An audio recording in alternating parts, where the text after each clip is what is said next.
역대하 5장. 드디어 솔로몬은 주의 성전을 짓는 일을 모두 마쳤다. 그래서 솔로몬은 일찍이 아버지 다윗이 주께 구별하여 바쳤던 성물들, 곧 금과 은과 온갖 기구들을 가져다가 하나님의 성전 창고에 넣었다. 그런 다음 솔로몬 왕은 주의 언약궤를 시온, 곧 다윗성에서 주의 성전으로 옮겨오기 위해 이스라엘의 장로들과 각 지파의 우두머리들, 곧 이스라엘 온 집안의 우두머리들을 예루살렘에 불러 모았다. 그리하여 그해 7월의 절기를 기하여 이스라엘의 모든 사람들이 왕 앞에 모였다. 이스라엘의 모든 장로들이 모이자 레위 지파의 제사장들이 언약궤를 메어 옮겼다. 언약궤와 함께 주의 언약궤를 모셔두었던 성막과 그 안에 보관되어 있던 성막의 모든 기구들도 옮겨왔다. 제사장들과 레위 사람들이 그것들을 막대에 꿰인 채 어깨에 메고 옮겼다. 주의 언약궤가 성전에 이르자 솔로몬 왕과 거기 모인 이스라엘 온 회중은 언약궤 앞에서 소와 양을 잡아 제물로 바쳤다. 얼마나 많은 제물을 바쳤던지 그 수요를 셀 수조차 없을 지경이었다. 제사장들은 주의 언약궤를 모셔다가 성전의 맨 안쪽에 마련된 지성소에 두었는데 거기 그룹들의 날개 밑에 놓았다. 그래서 그룹들의 활짝 편 날개가 주의 언약궤와 궤를 운반하는 막대를 위에서 덮고 있는 모양새가 되었다. 이 막대는 길이가 길었기 때문에 궤에서 밖으로 뻗어나와 그 끝이 지성소의 입구에서도 보였지만 성소 밖에서는 보이지 않았다. 이리하여 주의 궤는 오늘날까지도 그곳 지성소에 그대로 놓여 있다. 언약궤 안에는 모세가 호렙산에서 넣어두었던 2개의 돌판 외에는 아무것도 없었다. 그 2개의 돌판에는 이스라엘 백성들이 이집트에서 나올 때 주께서 그들과 맺으셨던 언약의 율법이 기록되어 있었다. 제사장들이 성소에서 밖으로 나왔다. 모든 제사장들은 직무의 순번 및 당직과 비번에 상관없이 다 몸을 청결히 한 채 성소를 섬길 준비를 하고 있었다. 성전의 찬양대원들도 빠짐없이 참석했다. 레위 지파의 아삽과 헤만과 여두둔을 비롯하여 그들의 아들들과 친척들은 모두 고운 모시로 만든 흰옷을 입고 심벌지와 비파와 수금을 들고 제단의 동쪽에 늘어서 있었고 그들 곁에는 제사장 120명이 나팔을 들고 서 있었다. 이때 나팔 부는 사람들과 노래하는 사람들이 일제히 소리를 내어 주께 찬양과 감사를 드렸다. 나팔과 심벌지와 다른 악기들의 연주에 맞춰 그들은 입을 모아 주를 찬양했다. 주님은 선하시고 그분의 인자하심은 영원하도다. 이렇게 소리 높여 주를 찬양할 때에 주의 성전에 구름이 가득 찼다. 주의 크신 영광의 구름이 하나님의 성전을 가득 채우자 제사장들은 그 구름으로 인해 더 이상 아무 일도 할 수 없었다. 역대하 6장. 그런 가운데 솔로몬이 주께 아뢰었다. 주여, 주께서는 캄캄한 구름 속에 계시겠다고 말씀하셨습니다. 이제 제가 주를 위해 이렇게 웅장한 성전을 지었습니다. 그러므로 이 집은 주께서 영원토록 계실 곳입니다.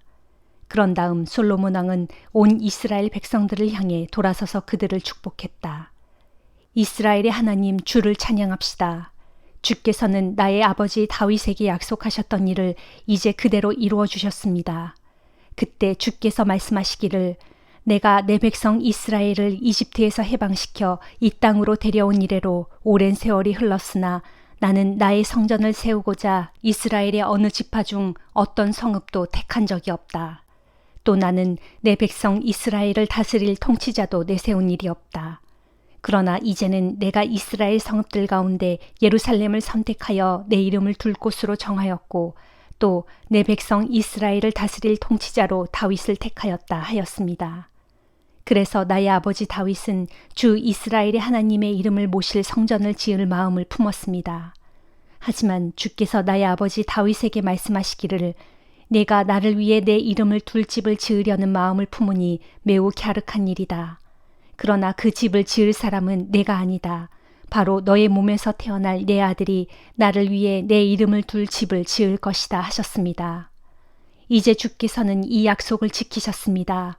그리하여 오늘날 내가 아버지 다윗을 이어 이스라엘의 왕이 되었고 이제 이스라엘의 하나님이신 주의 이름을 위하여 성전을 지었습니다. 그리고 나는 마침내 주의 언약궤를 성전에 옮겨다 놓았습니다. 그 언약궤 안에는 주께서 이스라엘 백성들과 맺으신 계약의 돌판 2개가 들어 있습니다. 요한일서 4장. 사랑하는 형제들이여, 어느 영이든지 무턱대고 다 믿지 말고 그 영이 정말 하나님께로부터 나온 영인지 시험해서 분별해야 합니다. 왜냐하면 거짓 영을 소유한 거짓 예언자들이 세상에 많이 나타났기 때문입니다. 어떤 영이 정말 하나님의 영인지를 여러분이 분별할 수 있는 방법은 이것입니다. 곧 예수 그리스도께서 육신을 입고 세상에 오셨다는 것을 인정하는 영은 다 하나님께로부터 나온 영입니다. 그러나 그런 예수를 인정하지 않는 영은 모두 하나님께로부터 나오지 않은 영으로 곧 그리스도를 대적하는 거짓 영입니다. 여러분은 일찍부터 그와 같은 거짓 영이 나타날 것이라는 주의를 받았는데 정말로 그런 영이 세상에 벌써 나타나 활동하고 있습니다. 사랑하는 자녀들이여, 여러분은 모두 하나님께로부터 비롯된 자들로서 거짓 예언자들을 능히 물리쳐 이긴 사람들입니다. 여러분 안에 계신 분이 세상에 있는 악한 자보다 훨씬 더 크시기 때문입니다. 세상에서 난 거짓 예언자들은 세상에 속한 자들이므로 세상에 속한 것들을 말합니다. 그런 까닭에 세상은 그들의 말을 듣고 따릅니다. 그러나 하나님께로부터 난 우리는 하나님께 속한 자들이므로 누구든지 하나님을 아는 사람은 우리의 말을 듣습니다. 반면에 하나님께 속해 있지 않은 자들은 우리의 말을 듣지 않습니다. 이것으로써 우리는 누가 진리의 영이고 또 누가 거짓의 영인지 분별할 수 있습니다. 사랑하는 형제들이여, 우리가 서로 사랑합시다. 사랑은 하나님께로부터 왔습니다. 그러므로 사랑하는 사람마다 다 하나님께로부터 난 자들로서 하나님을 압니다. 그러나 사랑하지 않는 사람은 하나님을 알지 못합니다. 하나님은 사랑이시기 때문입니다. 우리를 향한 하나님의 사랑은 이렇게 나타났습니다. 곧 하나님께서는 자기 외아들 예수 그리스도를 이 세상에 보내주셔서 그로 말미암아 우리로 하여금 생명을 얻어 살게 하셨습니다.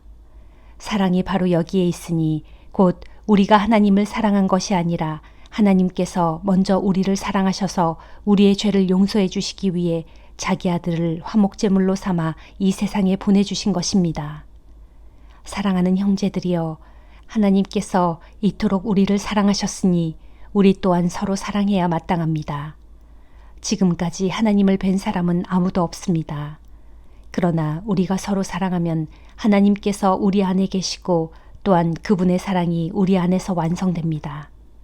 하나님께서 우리에게 자신의 영, 곧 성령을 부어주셨으므로 우리가 하나님 안에 있고 또한 하나님께서 우리 안에 계신다는 것을 우리는 압니다. 그리고 우리는 하나님께서 자기 아들을 세상의 구주로 보내신 것을 보았고 또한 그 사실을 증거합니다. 누구든지 예수 그리스도를 하나님의 아들로 신앙 고백하면 하나님께서 그 사람 안에 계시고 그 사람 또한 하나님 안에 있습니다. 우리는 우리를 향한 하나님의 크신 사랑을 알고 또 믿습니다. 참으로 하나님은 사랑이십니다. 그러므로 누구든지 사랑 안에 있는 사람은 하나님 안에 있고 또한 하나님께서도 그 사람 안에 계십니다. 이와 같이 하나님의 사랑이 우리 안에서 온전히 완성되면 우리는 장차 있을 최후의 심판날에 그분 앞에서 담대한 마음을 갖게 될 것입니다. 그것은 예수 그리스도께서 앞서 이 세상에서 그렇게 사셨던 것처럼 우리 역시 하나님의 보호하심과 인도하심을 받으며 사랑 가운데서 그분과 교제하며 살아갈 것이기 때문입니다. 사랑에는 두려움이 없습니다. 온전한 사랑은 모든 두려움을 내쫓습니다. 두려움은 형벌과 관련되어 있기 때문입니다. 그러므로 두려워하는 사람은 아직 온전한 사랑을 이루지 못한 사람입니다. 우리가 사랑하는 것은 하나님께서 먼저 우리를 사랑하셨기 때문입니다. 만일 누구든지 입으로는 하나님을 사랑한다고 하면서도 자기 형제를 미워한다면 그 사람은 거짓말쟁이입니다. 생각해 보십시오. 자기 눈앞에 있는 형제를 사랑하지 않는 사람이 어떻게 눈에 보이지 않는 하나님을 사랑할 수 있겠습니까? 그러므로 하나님을 사랑하는 사람은 또한 자기 형제도 사랑해야 합니다. 바로 이것이 우리가 하나님께로부터 받은 계명입니다. 나훔 3장. 피로 얼룩진 성읍이여, 내게 재앙이 임할 것이다. 내 안에는 거짓과 약탈이 가득하고 사람을 죽여 그들의 재산을 강제로 빼앗는 일이 끊이지 않는다. 그러므로 보라, 니느웨를 멸하려고 침략군이 몰려온다. 휙휙 말을 모는 채찍 소리, 덜커덩 전차 바퀴들의 소리, 따그닥 따그닥 힘차게 뛰는 많은 말발굽 소리, 쌩쌩 이리저리 요란스럽게 달리는 전차들, 돌격하고 격돌하는 기병들, 불꽃같이 번쩍이는 칼들, 번갯불처럼 빛나는 창들, 수많은 사상자들, 높게 쌓인 큰 시체 더미들, 온 땅에 질비한 시체들, 그리고 그 시체들에 걸려 고꾸라지는 사람들. 이 모든 일이 일어난 까닭은 너 니느웨가 창녀가 되어 음탕한 짓을 일삼고 또 해기한 마술을 써서 사람들을 홀린 탓이다. 그렇다. 내가 음란한 행위로 문 나라들을 미혹하였고 해기한 마술로 문 민족들을 꾀었다. 그러므로 전능하신 만군의 주께서 말씀하신다. 보라, 내가 너를 치겠다. 내가 내 대적이 되어 내 치마를 내 얼굴까지 걷어올려 내 벌거벗은 알몸의 치욕을 문 나라들로 보게 하고 너의 부끄러운 곳을 문 민족들로 보게 하겠다. 내가 또 내 몸에 더러운 오물을 끼얹어 너를 아주 수치스럽게 만들 것이니 내가 모든 사람들의 구경거리가 될 것이다. 그때에 너를 보는 자들마다 너를 피해 달아나면서 피아냥거리기를 쯧쯧 니느웨가 폭삭망에 폐허가 되고 말았구나. 그러나 누가 니느웨를 위해 슬퍼하랴. 내가 어디서 니느웨를 위로해 줄 자를 찾을 수 있으랴 하는구나. 니느웨여, 내가 노아몬보다 나은 것이 무엇이냐. 나일 강가에 위치한 노아몬은 사면으로 강물에 둘러싸여 있었으므로 큰 물이 요새가 되어 주었고 큰 물이 성벽 구실을 해주었다. 또한 근처에서 구스와 이집트가 강력한 힘이 되어 주었고 주변에서 붓과 루빔이 튼튼한 동맹국이 되어 주었다. 그런데도 노아몬은 함락되어 그 주민들은 몽땅 포로로 사로잡혀 갔고 어린아이들은 길거리의 모퉁이와 모퉁이에서 내동댕이 쳐져 비참하게 죽고 말았다. 또 그 성읍의 귀족들은 제비 뽑혀서 종으로 나누어졌고 모든 지도자들은 쇠사슬에 묶여 끌려갔다. 그러므로 니느웨여, 이제는 너 또한 술 취한 자처럼 비틀대며 대적들 앞에서 숨을 곳을 찾아 허둥지둥 헤맬 것이다. 너의 모든 요새들은 무화과 나무에 처음 익은 열매 같아서 조금만 흔들어도 먹고 싶은 사람의 입속으로 쏙쏙 떨어지고 말 것이다. 내 가운데 있는 너의 군사들을 보아라. 그들은 모두 여자같이 나약하다. 내 땅의 모든 성문들은 대적들 앞에 활짝 열려 있고 성문의 빗장들은 죄다 불타버렸다. 그러므로 니느웨여, 이제 너는 대적들에게 에워싸일 것이니 그날에 대비하여 성 안에 물을 길어다 놓아라. 너의 요새들을 튼튼하게 만들고 너의 성벽이 파손될 것에 대비하여 진흙탕으로 들어가서 진흙을 짓이겨 벽돌 가마에서 벽돌을 찍어내어라. 그럴지라도 너는 마침내 패망하고 말 것이니 대적이 활활 타오르는 불길처럼 너를 집어삼킬 것이고 또한 대적이 너를 쳐서 없애기를 마치 느치떼가 곡물을 모조리 갉아먹듯 할 것이다. 어디 한번 내가 느치떼처럼 내 수요를 잔뜩 불려보아라. 메뚜기 떼처럼 내 인구수를 한껏 늘려보아라. 내가 내 상인들을 하늘의 뭇별들보다 더 많게 불려놓아도 전쟁의 날에 그들은 풀무치 떼가 그 날개를 펴서 한꺼번에 날아가듯 그렇게 다 날아가고 말 것이다. 너의 지도자들이 메뚜기 떼처럼 많고 너의 지휘관들이 큰 메뚜기 떼처럼 많아도 전쟁의 날에 그들은 추운 날이면 울타리에 붙어 있다가 해가 뜨면 한꺼번에 우르르 날아가 버리는 메뚜기 떼처럼 그렇게 어디론가 다 날아가 아무도 그 자취를 찾아볼 수 없게 될 것이다. 아시리아의 왕이여, 내 땅의 지도자들은 죽었고 내 땅의 귀족들은 영영 잠들어 버렸다. 그러므로 내 백성들이 이 산과 저 산에 뿔뿔이 흩어져 있는데도 그들을 불러 모을 자가 하나도 없다. 보라, 너의 다친 곳은 심각하여 아무도 고칠 수 없고 내 상처는 아주 깊어서 치명적이다. 그러므로 내 소식을 듣는 자마다 너의 패망을 보고 박수를 치며 모두 기뻐한다. 생각해보라. 끊임없이 행해지던 너의 잔인한 학대를 겪어보지 않았던 자가 어디에 있겠느냐. 누가복음 19장. 예수께서 여리고 성읍에 들어가 거리를 지나가실 때였다. 거기에는 삭개오라고 불리는 사람이 있었다. 그는 세리장이었고 큰 부자였다. 삭개오는 예수를 보려고 애썼지만 키가 작은 데다 사람들에게 떠밀려 예수를 볼 수가 없었다. 그래서 그는 일행을 앞질러 달려가 길가에 있는 뽕나무 위로 올라갔다. 일행이 그곳에 이르자 예수께서 위를 쳐다보시고 삭개오를 부르셨다. 삭개오여, 어서 내려오시오. 오늘은 내가 당신의 집에서 묵어야 하겠소. 그러자 삭개오는 얼른 내려와서 크게 기뻐하면서 예수를 자기 집으로 모셔드렸다. 이것을 보고서 사람들이 서로 수군거리며 아니 예수께서 죄인의 집에 묵으시려고 들어가시다니 하고 말했다. 삭개오는 일어서서 주님 앞에 이렇게 말했다. 주님, 제 재산의 절반을 가난한 사람들에게 나눠주겠습니다. 그리고 만일 제가 남을 속여서 빼앗은 것이 있다면 4배로 갚겠습니다. 예수께서 삭개오에게 말씀하셨다. 오늘 이 집에 구원이 이르렀소. 이제 이 사람도 아브라함의 자손이요. 보시오, 인자는 잃어버린 사람을 찾아 구원하러 이 땅에 왔소. 이어 예수께서 비유를 하나 말씀해 주셨다.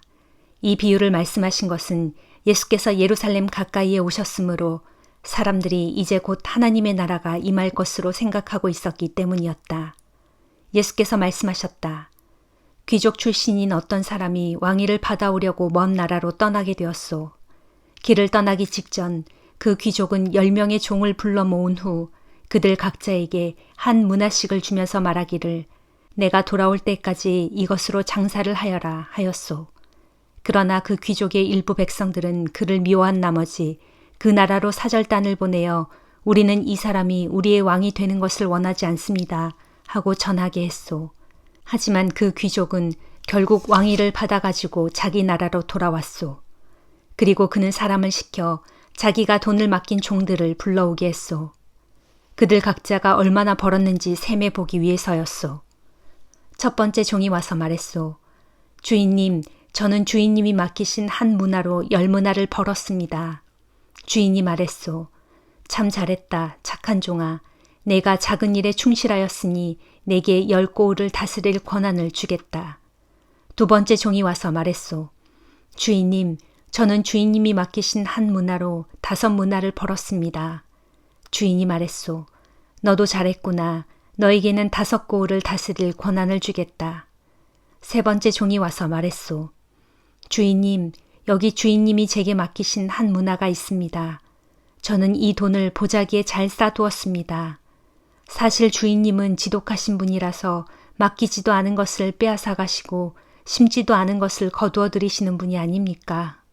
그러자 주인이 크게 놓아여 호통을 쳤소. 이 악한 종아, 내가 지독하다고? 좋다. 그러면 내 입에서 뱉은 말대로 지독한 사람이 되어주마.